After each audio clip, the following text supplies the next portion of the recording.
Merci et bonjour à nos auditeurs qui sont au Rwanda ou ailleurs. On est avec Dr.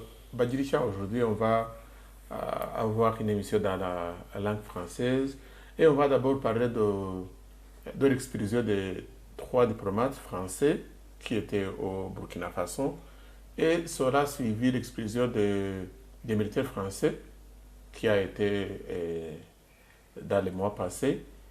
Et cela vient après que d'autres pays comme le Niger, le Guinée et d'autres du Sahel ont aussi expulsé les Français, les militaires français, les militaires américains qui étaient en Afrique et qu'on accusait de violer la souveraineté de ces pays. D'abord, qu'est-ce que tu penses de cette expulsion, monsieur Dr. Rousseau?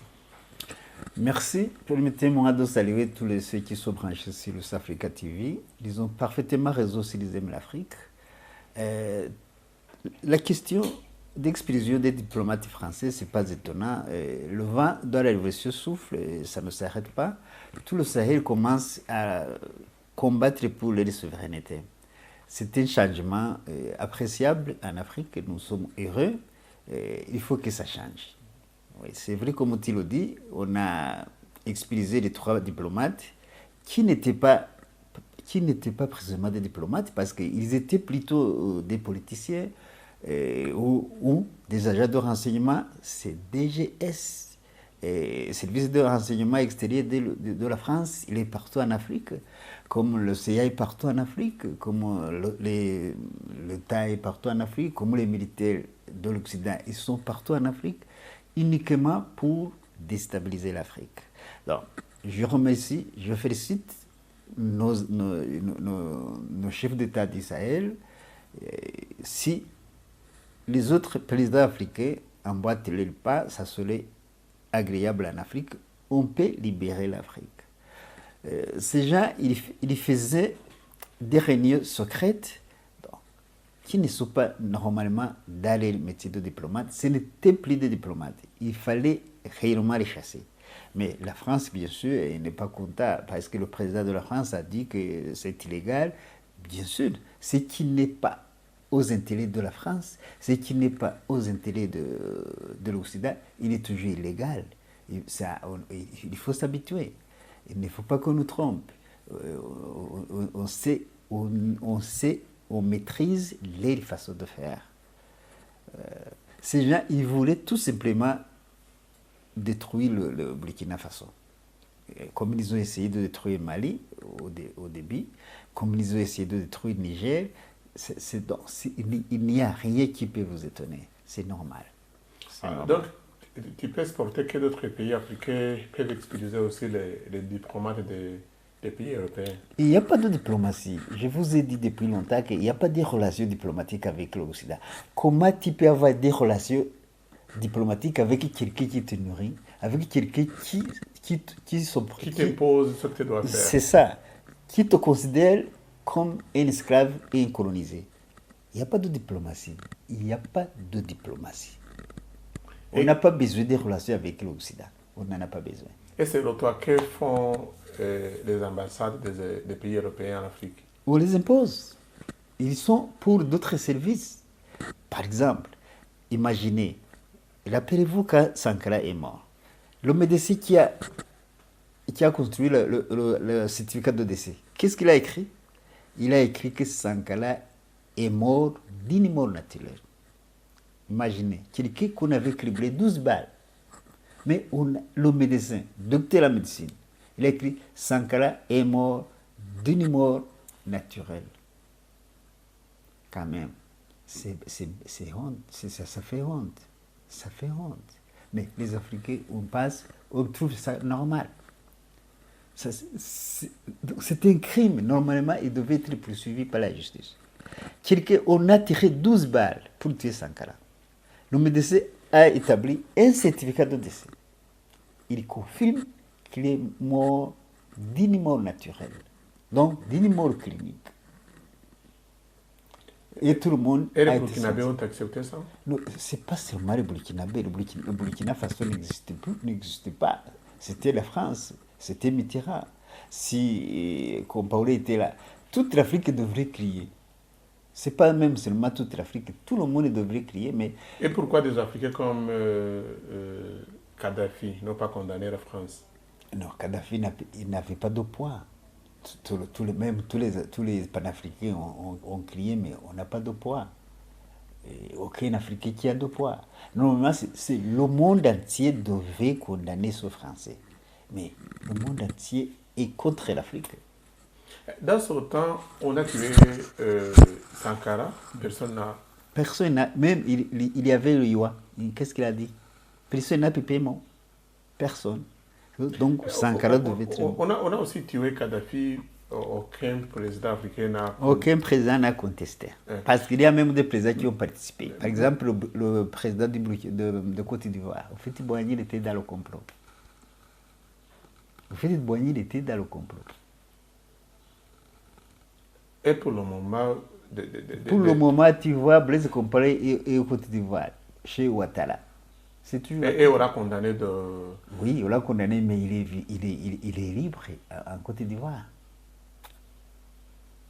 C'est en Côte d'Ivoire, sincèrement, ou bien c'est en France? Non, France et Côte d'Ivoire, oui. Oui, c'est ce que je voudrais dire. Mais aussi, une chose à signaler ici, est-ce que ça peut se passer qu'on peut tuer un Africain comme on l'a fait à Sankara ou à Kadhafi, si les Burkinabés peuvent expulser les diplomates français, si le Niger peut expulser les militaires français et américains, et si d'autres pays du Sahel peuvent prendre des conclusions criminelles contre la France, est-ce que ça veut dire qu'aujourd'hui l'Afrique peut décider et des décisions des Africains peuvent être respectées par les Européens comme les Africains le veulent? Les jours se suivent, mais ne se rassemblent pas. Cette période est passée, c'est révolu, c'est fini, c'est révolu. Nous sommes entrés dans une période favorable pour tous les Africains. C'est à nous de profiter de ça. Aujourd'hui, Ibrahim Traoré n'a pas peur.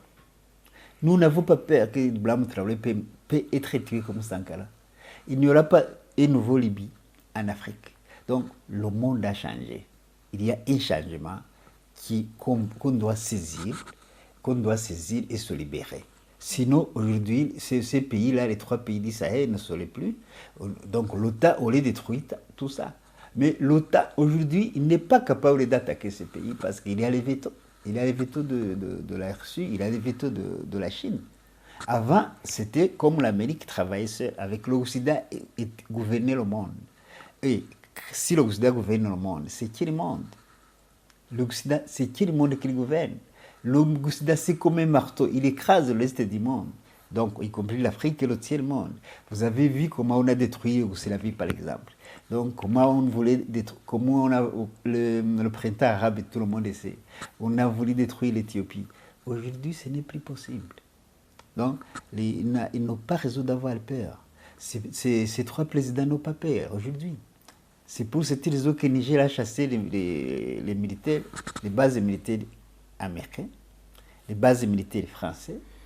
Et aujourd'hui, c'est pas plus tard qu'on a expulsé ces soi-disant diplomates, parce que pour moi, ce ne sont pas des diplomates. Ce ne sont pas des diplomates. Un diplomate n'a pas le droit de tenir une réunion avec une parité d'opposition. Il n'a pas ce droit. Même, il est dans ses activités, il n'est même pas couvert par sa diplomatie. C'est ça. Mais il le fait parce qu'il est en Afrique. Tu sais, il pense que les Africains sont toujours les mêmes qu'en 1885, qu'au tas de conférence de Berlin. Donc, pour eux, l'Africain n'a pas évolué du tout. C'est ce qu'ils pensent. Mais ils se trompent. Aujourd'hui, nous avons identifié l'ennemi, que les Africains n'ont pas peur. Nous pouvons gagner la guerre. On a identifié l'ennemi. L'ennemi est identifié, c'est l'Occident. Mais il y a un chanteur africain qui a dit que les ennemis de l'Afrique, ce sont les Africains. Ce sont les Africains, comme je te dis, ce sont les Africains. Comme Blaise Compaoré qui a... C'est ça, c'est pas un Africain. Il est Africain par le pot, il est noir, mais il n'est pas Africain. Si je dis que Houphouët-Boigny participait dans la mort de Sankara, tu penses que Houphouët-Boigny était Africain? Je t'ai dit que Mobutu, il a refusé de signer pour la décision d'apartheid. Il a refusé. Houphouët-Boigny également. Israël également. Ça, ce ne sont pas des Africains. Non, il ne faut pas penser que parce qu'il est noir, il est africain. Parce qu'il habite en Afrique, il est africain. Non, ça, il faut différencier la mentalité et le physique. C'est différent. Aujourd'hui, il y a un militaire français à la retraite, et c'est l'ex-militaire français, un général qui a dit, comme le Figaro l'a écrit, il a dit que dans quelques années à venir, les Européens veulent coloniser de nouveau l'Afrique. Et tu dis qu'on ne doit pas avoir peur. Pourquoi? Oui, je l'ai entendu ce Marguerite, le Coindre. C'est l'ancien chef d'état-major, le général François Lecointre. Ce que je te disais tout à l'heure, lui, il passe comme Gilles Ferry, le discours de Gilles Ferry, le 28 juillet 1885. Gilles Ferry a déclaré qu'ils ont le devoir moral de venir civiliser les Africains. C'est ça. Ils ont le devoir. Il appelle ça civiliser. C'est ça, de venir civiliser les Africains. Le Cointre, il répète les mêmes mots. Il dit qu'ils ont l'obligation que la France et l'Europe, il ne dit pas la France seulement parce qu'il sait que la France n'est pas forte. Il dit que c'est la France et l'Europe, ils ont l'obligation de venir recoloniser l'Afrique, s'installer l'Afrique. Il le prononce à haute voix, il dit que l'avenir de l'Europe, c'est l'Afrique. L'avenir de la France, c'est l'Afrique. L'Europe ne peut pas vivre sans l'Afrique. Il dit, il précise, ils ont peur, ils pensent que si Trump soit président, ils se posent, ils ont peur qu'on peut abandonner l'Europe. Il a prononcé, c'est le Figaro, il a dit, l'Amérique peut prendre d'autres orientations politiques et il abandonne l'Europe parce que l'OTAN peut disparaître. Nous sommes obligés de revenir en Afrique. Dans une dizaine d'années, on va recoloniser l'Afrique. Parce que nous ne pouvons pas vivre sans l'Afrique. L'avenir de la France, c'est l'Afrique. On doit exploiter l'Afrique. Et des Africains attendent qu'il soit l'avenir de la France, de l'Europe, et ils vont se taire, ils vont vivre comme si rien ne s'est passé. Non, je ne pense pas, parce que c'est ce monsieur-là qui se trompe. Il pense que le moment, je dis que ça a changé. On n'est plus dans la période. Est-ce qu'il n'y a pas d'autres Africains qui pensent que l'Europe a civilisé l'Afrique, que l'Europe est là pour le bien de l'Afrique, que des Européens sont des bienfaiteurs parce qu'ils ont civilisé l'Afrique? Non, ce qui est dans ce sens, il n'y en a plus. S'il y en a, il y a très peu qui pensent à ça. Tout le monde, maintenant, la vérité est à la vue de tout le monde. Tout le monde sait la situation aujourd'hui. Seulement, les Européens, quand on a dominé quelqu'un, quand on pense qu'on bloque même son cerveau, eux pensent que les Africains ont besoin de l'Europe. Ce général Cointre pense que c'est possible ce qu'il dit. Donc, il ne croit pas au multilatéralisme. Il ne croit pas à ça. Il pense que le monde est toujours monopolaire. Donc, lui, il croit qu'ils peuvent venir s'installer en Afrique, exploiter l'Afrique. L'Afrique, il dit, l'Afrique est sous-développée. L'Afrique est pauvre. Sous-développée parce qu'il ne pille pas. Tu es sous-développé parce que tu ne pilles pas d'autres pays. Tu es sous-développé parce que tu n'exploites pas d'autres pays. C'est ça le sous-développement. Tu ne pilles pas d'autres pays. Tu n'exploites pas d'autres pays. Tu ne déchires pas d'autres pays. Donc les Africains peuvent être considérés comme des pays qui sont puissants quand ils commencent à coloniser notre... C'est ça. Si on pouvait détruire d'autres pays, si on pouvait voler, piller la richesse d'autres pays, nous serions développés. C'est ça ce qu'ils appellent le développement. Il dit, ils sont développés, il doit exploiter l'Afrique. Il doit aider l'Afrique. Qui aide qui? C'est l'Afrique qui aide ces pays, mais les Africains ne le savent pas. C'est nous qui aidons l'Europe. Mais c'est l'Afrique qui soit victime, comme tu l'as C'est écrit ça, dans c'est ton l'Afrique livre. qui est victime. Mais l'autre, son général, il se trompe. Ce qu'il dit, je te dis qu'il s'est mis dans la peau de Gilles Ferry. Gilles Ferry, il était député. Le 28 juillet 1885, va voir son discours. Il a dit que c'est la race, il dit, nous, la race supérieure, nous avons le devoir moral d'aller civiliser la race inférieure. Et c'est ça que je pense que la jeunesse européenne pense que des Européens sont en Afrique pour le bien des Africains. C'est ce qu'ils pensent, c'est ce qu'on leur dit. Mais la vérité va se mettre va être connue par tout le monde bientôt. Maintenant, on commence à savoir si la jeunesse européenne, la jeunesse africaine ne pouvait pas imaginer qu'il y a un pays africain qui peut expulser les Français. Et ils ont vu. Le Sahel nous a montré. Les Africains ne sont pas bêtes, ils ne sont pas ridicules. Le Sahel nous a montré que les Africains ne sont pas bêtes. L'Europe a vu ça. L'Europe a vu ça. Donc, le monde a changé. La situation est tout autre. Donc, l'Afrique peut avoir l'espoir qu'il peut se libérer. Quand? Nous, ils ont commencé, on a déjà commencé. C'est un processus. Nous sommes, c'est ça. Oui, ça démarre au Sahel, ça va continuer. Ça, je te dis, l'Europe aujourd'hui tremble. Macron ne dort pas. Et il a raison de ne pas dormir. Parce que vous allez voir, maintenant, ça va être clair pour tout le monde. Vous allez voir que c'est l'Afrique qui faisait vivre l'Europe, vous allez le voir aujourd'hui. Les Africains verront ça. Et Dieu merci. Comme on l'a vu depuis la guerre dans l'Ukraine, toutefois qu'il y a des crises partout dans le monde, c'est l'Afrique qui est qui est victime. Mais c'est ça. Donc, bientôt, on va souffrir des conséquences des conflits entre l'Israël et l'Inde, alors qu'on est très loin de ces pays. Et tu dis qu'on va être souverain. Souverain comment? Si les conflits entre l'Iran et l'Israël, les conflits entre la Russie et l'Ukraine, c'est l'Afrique qui va souffrir. Mais comment? Mais qu'est-ce que tu dis? Même, c'est pas seulement ça. L'Afrique est sous-industrialisée.